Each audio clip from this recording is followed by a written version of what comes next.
Oliver Twist, or The Parish Boy's Progress, by Charles Dickens. Chapter 47. Fatal Consequences. It was nearly 2 hours before daybreak, that time which in the autumn of the year may be truly called the dead of night, when the streets are silent and deserted, when even sounds appear to slumber, and profligacy and riot have staggered home to dream. It was at this still and silent hour that Fagin sat watching in his old lair, with face so distorted and pale, and eyes so red and bloodshot, that he looked less like a man than some hideous phantom, moist from the grave and worried by an evil spirit. He sat crouching over a cold hearth, wrapped in an old torn coverlet, with his face turned towards a wasting candle that stood upon a table by his side. His right hand was raised to his lips, and as absorbed in thought he hit his long black nails, he disclosed among his toothless gums a few such fangs as should have been a dog's or rat's. Stretched upon a mattress on the floor lay Noah Claypole fast asleep. Towards him the old man sometimes directed his eyes for an instant, and then brought them back again to the candle, which, with a long burnt wick drooping almost double, and hot grease falling down in clots upon the table, plainly showed that his thoughts were busy elsewhere. Indeed they were. Mortification at the overthrow of his notable scheme, hatred of the girl who had dared to palter with strangers, and utter distrust of the sincerity of her refusal to yield him up, bitter disappointment at the loss of his revenge on Sikes, the fear of detection and ruin and death, and a fierce and deadly rage kindled by all. These were the passionate considerations which, following close upon each other with rapid and ceaseless whirl, shot through the brain of Fagin, as every evil thought and blackest purpose lay working at his heart. He sat without changing his attitude in the least, or appearing to take the smallest heed of time, until his quick ear seemed to be attracted by a footstep in the street. "At last," he muttered, wiping his dry and fevered mouth.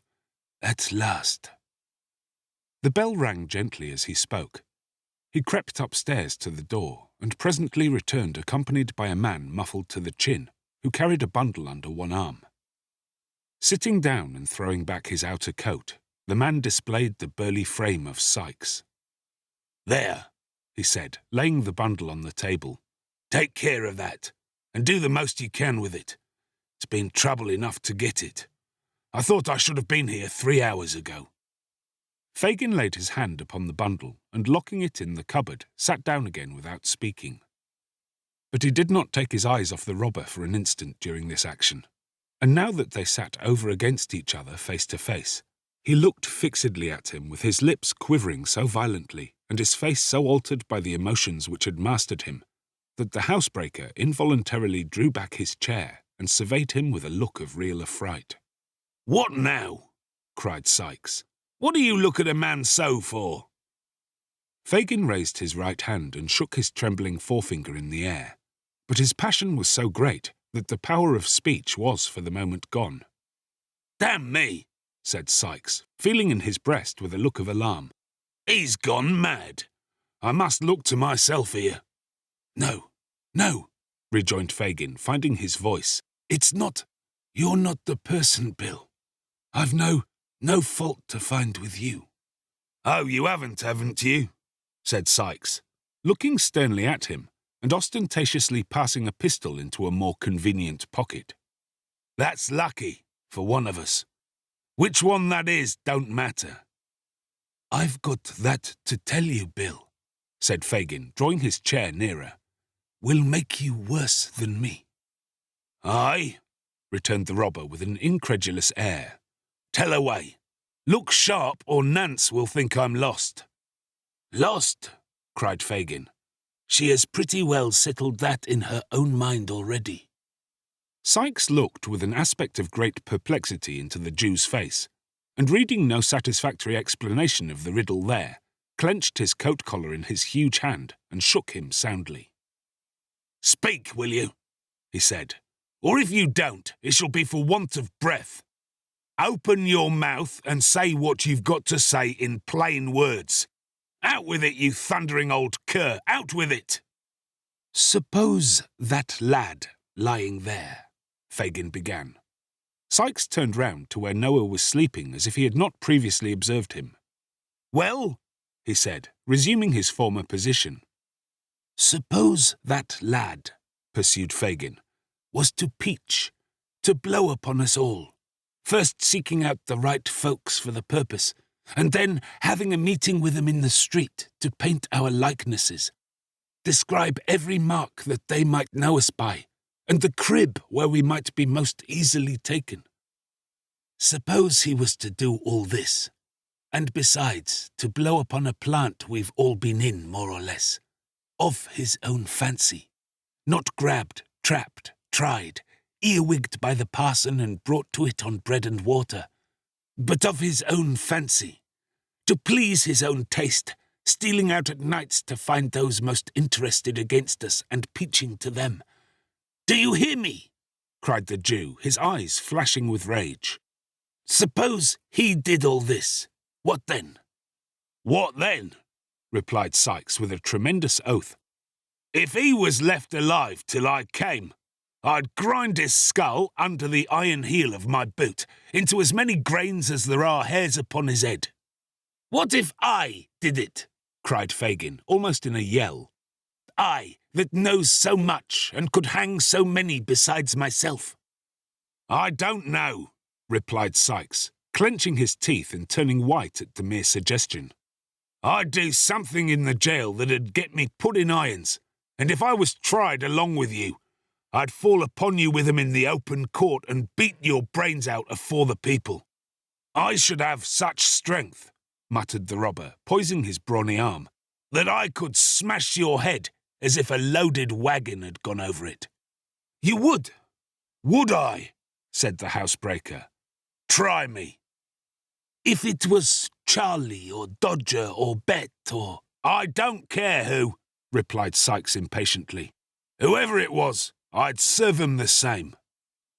Fagin looked hard at the robber and, motioning him to be silent, stooped over the bed upon the floor and shook the sleeper to rouse him. Sikes leant forward in his chair, looking on with his hands upon his knees, as if wondering much what all this questioning and preparation was to end in. "Bolter, Bolter, poor lad," said Fagin, looking up with an expression of devilish anticipation, and speaking slowly and with marked emphasis. "He's tired with watching for her so long. Watching for her, Bill." "What do you mean?" asked Sikes, drawing back. Fagin made no answer, but bending over the sleeper again, hauled him into a sitting posture. When his assumed name had been repeated several times, Noah rubbed his eyes, and giving a heavy yawn, looked sleepily about him. "Tell me that again, once again, just for him to hear," said the Jew, pointing to Sikes as he spoke. "Tell you what?" asked the sleepy Noah, shaking himself pettishly. "That about Nancy," said Fagin, clutching Sikes by the wrist, as if to prevent his leaving the house before he had heard enough. "You followed her?" "Yes." "To London Bridge?" "Yes." "Where she met two people?" "So she did." "A gentleman and a lady that she had gone to of her own accord before, who asked her to give up all her pals, and monks first, which she did, and to describe him, which she did, and to tell her what house it was that we meet at and go to, which she did, and where it could be best watched from, which she did, and what time the people went there, which she did. She did all this. She told it all, every word, without a threat, without a murmur. She did she not?" cried Fagin, half mad with fury. "All right," replied Noah, scratching his head. "That's just what it was." "What did they say about last Sunday?" "About last Sunday?" replied Noah, considering. "Why, I told you that before." "Again, tell it again," cried Fagin, tightening his grasp on Sikes and brandishing his other hand aloft as the foam flew from his lips. "They asked her," said Noah, who, as he grew more wakeful, seemed to have a dawning perception who Sikes was. They asked her why she didn't come last Sunday as she promised. She said she couldn't. Why? Why? Tell him that. Because she was forcibly kept at home by Bill, the man she had told them of before, replied Noah. What more of him? Cried Fagin. What more of the man she had told them of before? Tell him that. Tell him that. Why, that she couldn't very easily get out of doors unless he knew where she was going to, said Noah. And so the first time she went to see the lady, it made me laugh when she said it, that it did. She gave him a drink of laudanum. Hell's fire, cried Sikes, breaking fiercely from the Jew. Let me go.